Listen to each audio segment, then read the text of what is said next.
This episode is brought to you by Amazon Prime. There's nothing sweeter than baking cookies during the holidays. With Prime, I get all my ingredients delivered right to my door, fast and free, no last-minute store trips needed. And of course, I blast my favorite holiday playlist on Amazon Music. It's the ultimate soundtrack for creating unforgettable memories. From streaming to shopping, it's on Prime. Visit Amazon.com/Prime to get more out of whatever you're into. This is Sid and Friends in the Morning. Entertaining and informative. Oh, you're my best friend. 77 WABC.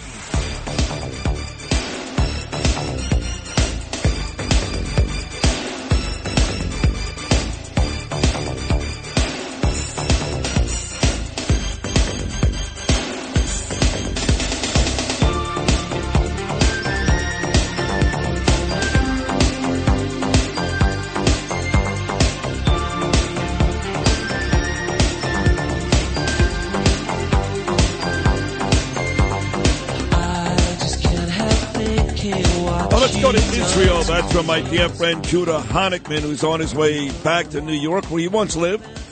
He'll be here for next Thursday's One Israel Fund 30th Anniversary Gala. Promises to be one of the great events of the year.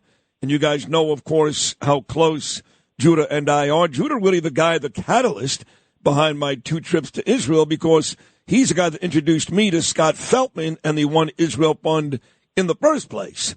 Then I think a week from tonight, me and Danielle and Ava and Gabriel are going to spend Shabbos at the Honickmen household for a Shabbos dinner.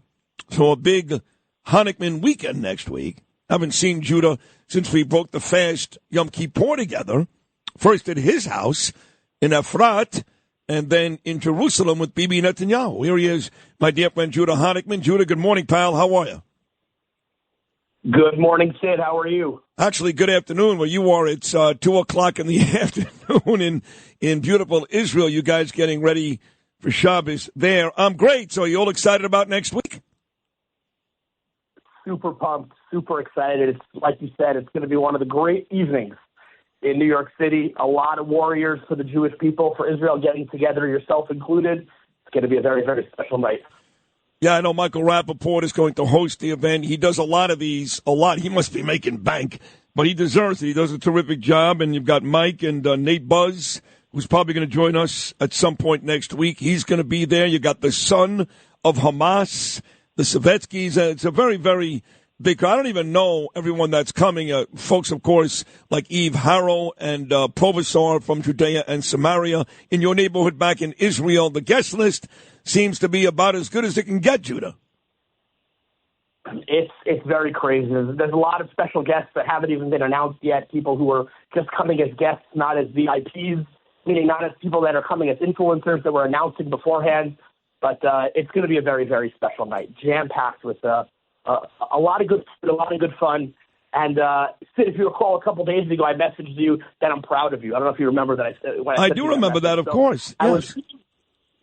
So I was going through with the guys, recapping some of the trip, watching some of the videos over the course of the past 2 trips that we did, and obviously hoping for the next one. I think we're aiming for March or April time, and putting together the video that's going to be shown while you get honored at the dinner. And I watched the video, tear-filled, beautiful, beautiful video, honoring you and your journey, your experience with One Israel Fund, and I can't wait for you to see that video, for you to get up on stage over there. No, I'm so excited to see it myself. And, so working on an April return for Independence Day. We talked about Jerusalem Day, but that actually falls, I think, on Memorial Day here, so that's a big family weekend holiday for us. So it looks like April Independence Day will be trip number 3, but I remember every single video I took, Yehuda, whether it was, on the cell phone with our friend from Zaka, standing at the site of the Nova Music Festival, literally just 3 months after the attacks on a rainy, nasty, it wasn't very nice, the weather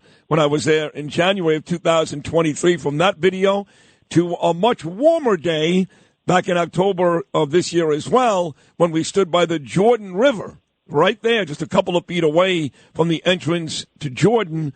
Just so many unbelievable highlights from being down by Gaza twice, Beirut, and the trip to Gaza. All the shows from Jerusalem, jns.org, Alex Trayman up at Ariel University in your neighborhood in Judea and Samaria. 2 trips. I don't know how you could have done better than the job that you guys did getting me and Justin out to all these amazing spots in that beautiful country. And I dare to say, Sid, you haven't seen anything yet. You and Justin, you'll come out here hopefully with the family, and we'll go even further and do even more. I mean, what you guys saw and experienced was literally a drop in the bucket of what this country has to offer, both in terms of history, in terms of culture. We're going to do so much more with you on your next trip. Funny, I was talking to Hadassah Goldberg a couple of weeks ago. She's being honored that night, too. She's desperately trying to get a food truck for these IDF soldiers. That's her motivation behind this big event. But she, like everybody else, says the same thing. Living in other places, and again, you moved to Israel from New York, Judah. There's not a day that goes by, and she comes back every now and then and really enjoys it. She was here a couple of weeks ago. But I've never talked to anybody who said, you know what? I miss that place so much, I want to leave Israel. Even during the bombings, even after all the atrocities that took place only 15 months ago, I've never heard anybody say, boy, did I make a mistake by moving here. Not one. Never. I never feel like I made a mistake. There's times where I miss my family, but that's about it. My wife is due to give birth around February, so that's obviously a time where I wish my family was here to celebrate with us, and, birthdays and other days, I wish I was with my family, but aside from those days, I am beyond grateful to live here. I mean, it's realizing the dream of, our grandparents or great-great-great-great-grandparents to be back in the land of Israel. So I feel like I'm literally living the dream for them, for people like your dad and your grandparents, my great-grandparents that never made it here. We're living the dream for them. I do want to ask you quickly before I let you go, you'll be back in studio next Friday to recap this big night next Thursday about what it's like these days. The Trump wins, obviously. There's a renewed sense of hope in Israel. I know that. I speak to a lot of people all the time, and now there's a hostage agreement on the table. It looks like at least Hamas, whoever they are, really Iran, they're willing to bargain now more than ever. Ceasefire is being talked about in the north and in the south. So it does seem like even with the fall of Syria, Assad running to Russia, and this really scary possibility of an al-Qaeda ISIS resurgence, it does seem like for the first time in a long time, much like in America, a lot of Israelis have a lot of hope right now. Is that fair to say? 100%. There's definitely hope in the air. There's definitely this strong trust and belief in what Donald Trump can and will do when he becomes officially the 47th president of the United States of America, when he assumes office. Obviously, the statement that he made about the hostages, massive, hopefully annexing Judea and Samaria, and so much more. What's happening in Syria, our capturing of the Hermon Mountain has been massive. There's just so many moving pieces out here in the Middle East right now. And I kind of wish it was all happening under a Trump presidency, but somehow I think it's happening because of the Trump presidency. Well, it is all happening. It is happening under the leadership of Bibi Netanyahu. And I know, like me, you're a huge fan of Bibi's, but we talk about this often, the amount of folks that are anti-Bibi here in New York in the United States, and certainly in Israel, a lot of the hostage parents that for some reason seem to forget. I love these people, God bless them, that it wasn't Bibi who took their kids hostage. It was the bad guys, But they blame Bibi more than they blame Hamas. It makes no sense to me, but you see what's going on in Israel now, how things are changing. So if you've got confidence that Donald Trump is going to fix things and restore things to a semblance of normalcy, you got to give Bibi Netanyahu a ton of credit for what he's done. 100%. We talk about it all the time, Sid, on air, off air. The changing of the narrative from bring them home to let them go, right? Bring them home puts the onus on Bibi, let them go puts the onus on Hamas. And I think that Donald Trump recognizes that. Donald Trump is a let-them-go person, not a bring-them-home person. He's coming in foot strong and ready to do what he has to do for Israel, for America, for the world, to make the world great again, to make the world a better place again, America first. And, Bibi, obviously, the trial has started in Israel. Let's see what happens with that. But I'm really, really hoping for a very, very strong 4 years of Bibi and Trump together, leading the charge in America, in the Middle East, and completely reshaping the way we know and the way we think about what goes on out here. For folks that don't follow this that closely, the trial has started for Bibi. You just said that. What trial is that? He's on trial for some bribery charges and some other things. You know, he tried pushing it off because of the war and everything, and they gave him a little bit of time. But you know, they called him in. The trial started this week. He's on the stand and talking about bribery charges and receiving gifts from people that he quote unquote shouldn't have.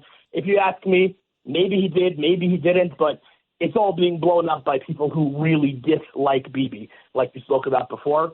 And hopefully he comes out of here victorious. All right, so you got Shabbos later on tonight, then you got the weekend. When, in fact, do you come here to New York City? So it's crazy. I land Thursday morning. Thursday morning. Yeah, Thursday morning, go straight to my parents' house, get ready over there, head into the city. Actually staying in the city on Thursday night because I will be doing the radio with you on Friday morning. So I'm going to stay in the city Thursday night. So go into the city, check into my hotel, come straight over to the dinner. No sleep, no rest. It's going to be a crazy, crazy weekend. Oh, man, I can't wait. One Israel Fund, the big dinner, comes your way next Thursday night. It's in the city. There are still tickets available. It will be a star-studded event. And for some crazy reason, they're honoring me and my beautiful wife, Danielle. Judah, as always, great catching up, buddy. Good Shabbos. And I'll see you, believe it or not, in 6 days. Thank you so much. Shabbat shalom. Shabbat shalom. Love you, pal. Yehuda Honickmen right there. And again, the big night coming up next Thursday.